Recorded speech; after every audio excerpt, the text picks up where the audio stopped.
Hello, I'm Doug, and this is the Taste and Sensibility channel. And today we are proceeding on to day 21 of this Whiskey Advent calendar for 2019. And we are down to the last 4 slots. And there they are. All the rest of them are just empty holes. We've had some interesting moments with the blind tastings like I usually do. I learn a lot. My face turns red. I show that my ego is bigger than my memory banks or taste buds. But I've got a hole in the number 21 slot. And I'm pulling out the bottle. And I'm going to pour it in this glass. Hopefully without seeing the label. But my fist is pretty tight. Ooh, it's a nice color. Hope it's a nice nose and taste. One more drop will surely come. There you go. And then I hide the bottle in this little lens hood so I can't see. So we've had a pretty good time with this blind tasting. Something I recommend people try at home. You learn so much when you set aside all your preconceived notions about the distillery or the brand or the label or the price or whatever it is that affects your judgment of something. Take it away and your judgment's a little bit different. Maybe a lot different. So that is a nice light color. Probably a totally unaltered scotch or malt whiskey from somewhere, but we'll find out shortly. I don't stay wrong for long around here. This is a light nose. I'm not getting a lot of malt, which usually means trouble. Could be a malt, just finished or from some other country's process or tradition. Or it might be a grain whiskey from a continuous still in Scotland, England, or places that usually make decent malts. No malt notes are coming out. There's ethanol, just an average ABV. Nothing too strong or outstanding. Not getting any other clues. There's certainly no smoke. There's no marine notes. There's no indication of any kind of wine cask, sherry, any of those things. Nothing particularly fruity other than the lightest of fruits that you might get in the spirit itself. People might describe apple or pear or white grape, and I'm not really getting fruity stuff.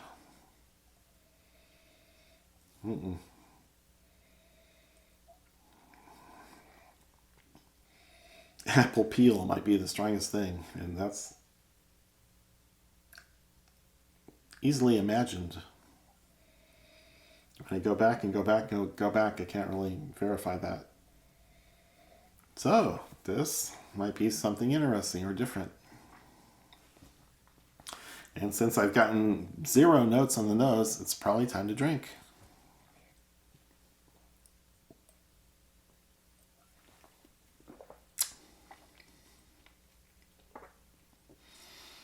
A little hot. There was kind of an attack on my palate. There was kind of a minty whoosh, a mintiness, a sparkly thing that was cooling at first, but then it got more peppery, kind of like peppermint.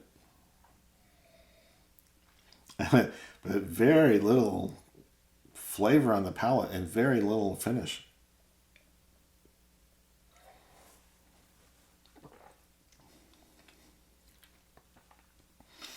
It's kind of a corny sweetness to it. It's like a corn whiskey. Certainly isn't in any new oak like I'm used to in American spirits. This is just thrown in an old cask that's done a lot of duty before. 3rd or 4th refill.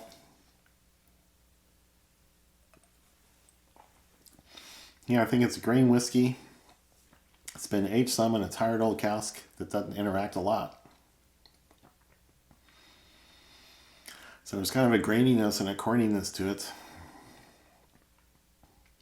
But I can't say all that much beyond that. It's a little spicy, a little hot at the end, which might, When I get it in high end, when I pay a lot for the scotch or for the bottle, I say, oh, it's European oak. But when it's cheap, I go, it's just hot.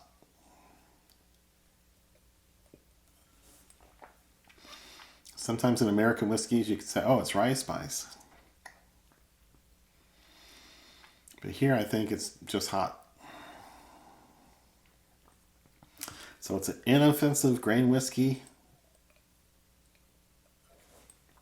Nothing wrong with it. It's aged enough.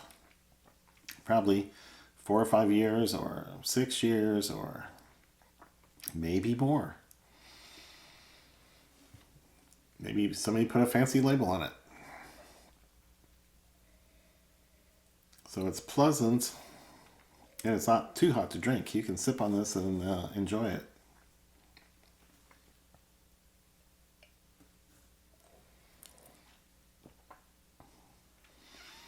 But it's not particularly corn. It's not particularly improved by the cask or made distinctive by the cask.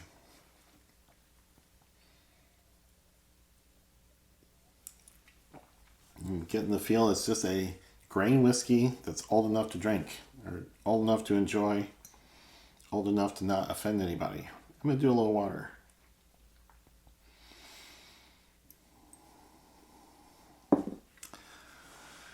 If it's really a British grain from a continuous still, then it's probably 40%.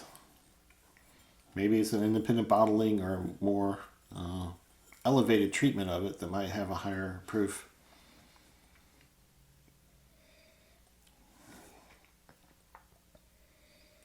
I might have advanced age. But I'm not getting any clues on the nose. I don't think it changed much nose-wise.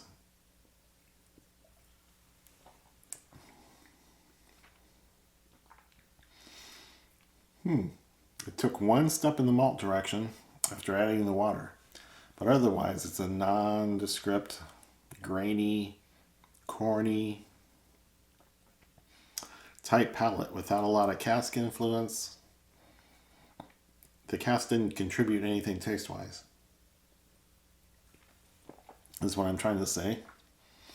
It's kind of a buttery note. It has a flavor, yeah.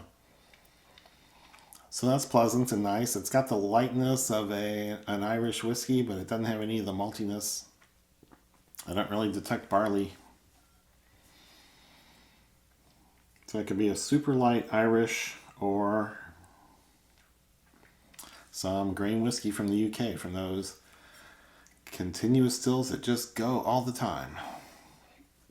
So it's pleasant and nice, and going to step all over somebody if it's their prized malt, but I think it's a grain. So let's find out. Oh my. Teeling whiskey, small batch Irish whiskey, 46% by volume. So I've got a bottle of Teeling small batch Irish whiskey, and I like it because it's finished in rum casks.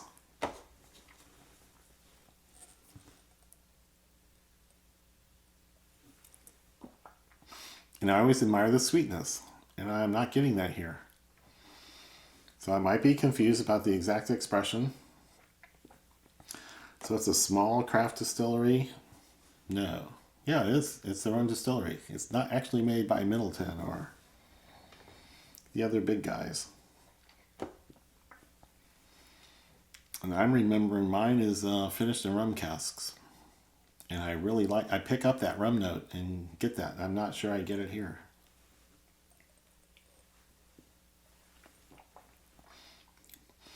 So I will do that research and see if this is the same thing as my bottle, where I enjoy the rum, and right here where I don't get much. So this is light Irish, and 46%, you would think it would carry a little bit more flavor. But as I said a couple videos ago, I really enjoy big, bold flavors. And sometimes I rush right past the most subtle things and don't pick up everything I should. So I need to slow down and taste more carefully. So I really enjoy my teeling, and I know lots of other people do also. Irish whiskey is a category that doesn't impress me or that I spend as much time on as some of the other categories like American bourbon and big flavored scotches. That's the lesson for me, is slow down and taste more carefully.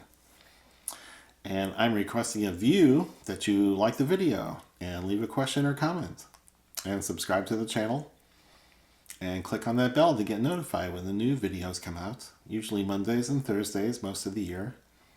But we have 3 more days left of daily Advent calendar entries. So watch for those posts, and Merry Christmas.